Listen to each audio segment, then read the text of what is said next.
Donald Trump was handed a massive loss in federal court in Massachusetts by U.S. District Judge Allison Burroughs in the case filed by Harvard University, where Donald Trump was trying to block all of the foreign students from being able to be enrolled in Harvard.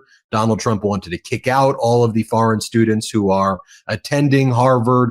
Donald Trump's tried to attack Harvard over and over again.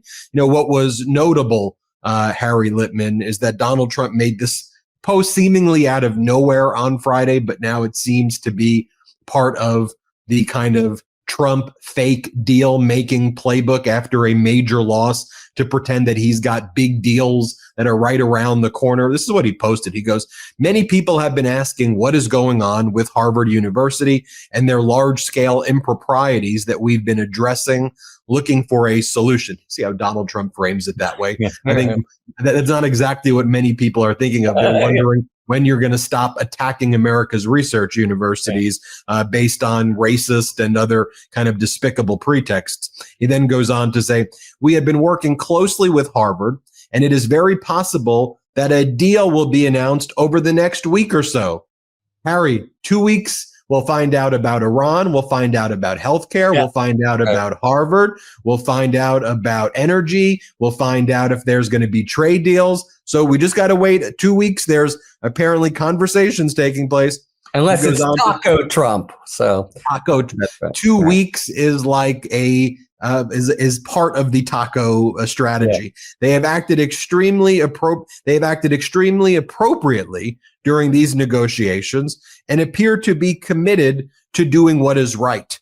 If a settlement is made on the basis that is currently being discussed, it will be, quote, mind-bogglingly, end quote, historic, all caps, and very good for our country.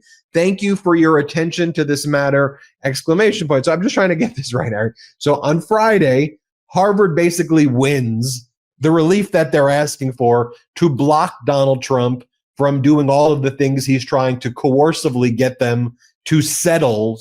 And as part of Trump's vision of a settlement, it would basically be giving the Trump regime control over Harvard. Harvard wins the big preliminary injunction, and then Donald makes up he makes up fake conversations with people, and then puts a lot of people are saying that's his favorite.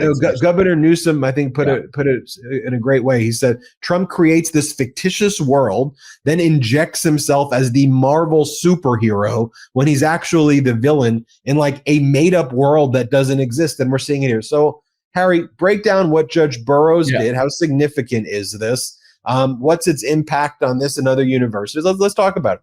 Yeah, so we can talk law first and then where, Trump is trying to go.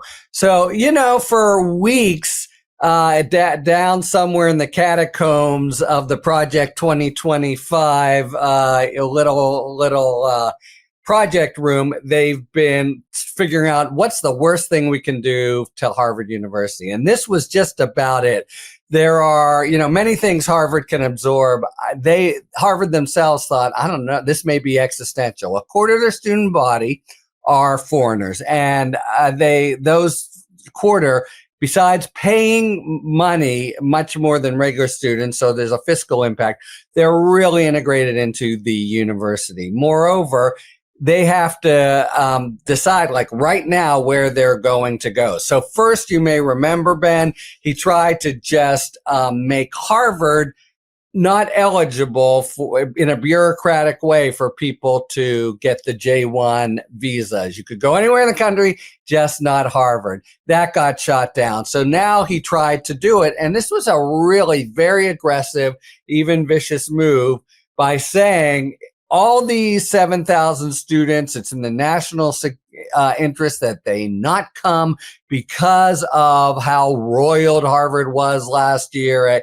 Really kind of a non sequitur, but tried to attach it to what Harvard had done before. And this was some serious business. Okay, enter Judge Burroughs. She actually has had all the cases from Harvard, including, by the way, the affirmative action one that the Supreme Court reversed. That's why the MAGA folks are totally, trying to label her a leftist crazy, et cetera. Of course, she just applied the law in effect at the time that the Supreme Court changed. And she said, no, and again, no. On Monday, she made it seem after a hearing that this whole effort to try to use these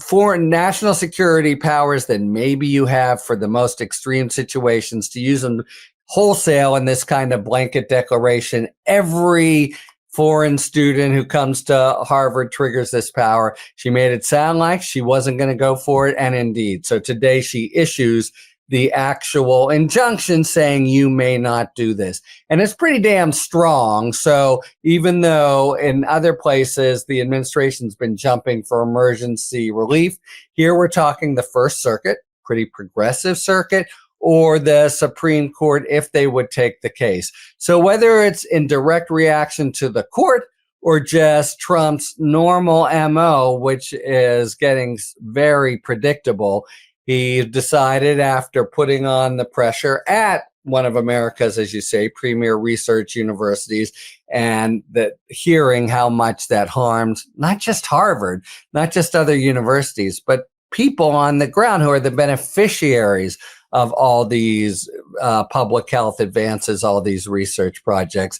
He now wants to do the Trump taco thing of, see, they're being so nice to me now, and now we can cut a deal, et cetera. And I do think from Harvard's point of view, the sort of mindset within the university, my sense has been, is, of course we have to fight, but we get beat up either way. So I'll bet when he says they're trying to, make nice and make a deal, whatever the hell that would entail, they probably are. The whole thing, of course, is bogus. The whole thing is based on a false premise of power that he doesn't have. But any university knows if going forward, for whatever reason, Trump in all his viciousness just wants to make life hard for Harvard in ways that he can get away with, like future completely discretionary grants and the like, he can do it. So even though it plays into this narrative, Newsom puts it very well,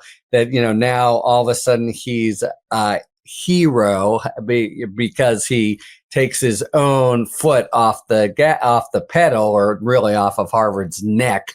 I think that is the way things are likely to play out. So they've lost on the law, but more than that, I just think it's sort of a rule of holes here, that they just, are more and more doing things that are so bad for the country. So he wants to do the Trump switcheroo and be the hero. And that was lavish praise of a university that to date has seemed to be the very den of iniquity, right? They're being so appropriate and nice, et cetera. So somebody at Harvard got the word, okay, we just have to totally stroke him and make these noises, and then he'll make nice. And isn't that stupid and lawless? But it's the best of the deal that we can do with the hand we've been dealt.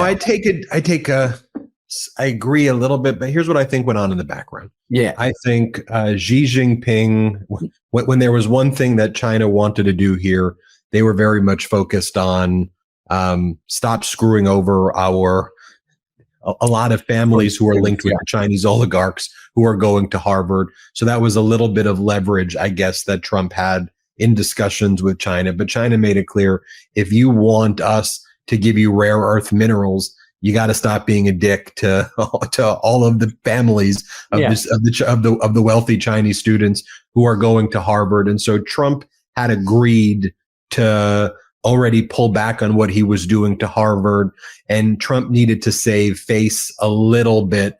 So I think really at a high level with, at a Xi Jinping type level, with the president of Harvard, and also with, someone probably more like a Rubio or a Bessent or someone like that, they were having productive conversations, which would really amount to Trump caving on everything. Harvard's not going to give Trump, after the fight that they've put up, they're not going to agree to give Trump access to, their teaching hire, the professors that they hire and their and curriculum remove diversity from Harvard. So I think Harvard was like, okay, we got it. We get hundreds of millions, if not billions of dollars from students from China. China worked this thing out in the trade deal with Trump. We can facilitate it. We'll have you save face a little, Donald, and not make you look like a total asshole. But Trump's an asshole and Trump's a dick and he can't help himself. And this is, you see a message like this and you say, well, here he is, saying they've acted appropriately during this. Right. But he goes on to talk about their large scale improprieties. And he still goes on to bash them in that statement and then makes it look like they're capitulating to him, which they're not, which actually then makes a deal a very difficult thing to actually achieve. And you and I, who have been in very high profile litigations where parties are very antagonistic against each other, behaving like this in a negotiation is the surest way to blow up any type of deal right away. So I look at the Post like that, Harry, and I go, this is yet another example of how even when responsible adults were trying to let cooler heads prevail and give Trump an out to make him look somewhat decent and then appease China and deal with all of the complexities. Here Trump is writing this statement and he can't help himself but try to act like a hero at the expense of who he wants to be a loser. And people in a negotiation who are winning don't want to be portrayed as a loser. And it complicates. I'll give you the final word. Yeah. Well, so look, I think that's all fair, including the China angle. But I think, and I actually, I was there last week. I went there and I know some people sort of higher up that Harvard at all times has had this very strong, aggressive legal team, but a separate kind of peacemaking sort of team. I do think they recognize that the cost of doing business with Donald Trump might be having to prostrate themselves and make themselves look, blandish, all the things he is saying. So to the extent I have even I think you're right about China and the overall dynamic, including, who is actually an asshole and a dick, I think were the legal terms you used. I agree with all of that. And the only thing I'd say is Harvard, when they've looked over the whole thing and they've got really sophisticated people in the room, is ready, even when other litigants wouldn't be, to basically kiss his butt a little, understanding that at his caprice, if they don't do it, he can still make life miserable for me, even if, and I think they assume accurately, the things he's done to date will be struck down by the courts. So I see us as basically on the same page here, but you make the very sophisticated and I think important gloss of the international, especially China situation. And I'll just say that, Harvard sort of is understanding, or the voices that are prevailing there is understanding they've got to suck it up and just pretend, as everyone winds up doing to this, despot, megalomaniacal, sociopathic, and extremely insecure president of the United States. Everybody subscribe to Harry Litman's Substack, YouTube, and podcast. You search Talking Feds. So on YouTube, search Talking Feds. If you go to Substack, search Talking Feds. And wherever you listen to audio podcasts, search Talking Feds. It's where I get my legal news from. Thank you, Harry. Thank you, Ben. Thanks for tuning in. If you enjoyed this video and other Talking Feds content, please take a second to like and subscribe. Talk to you later.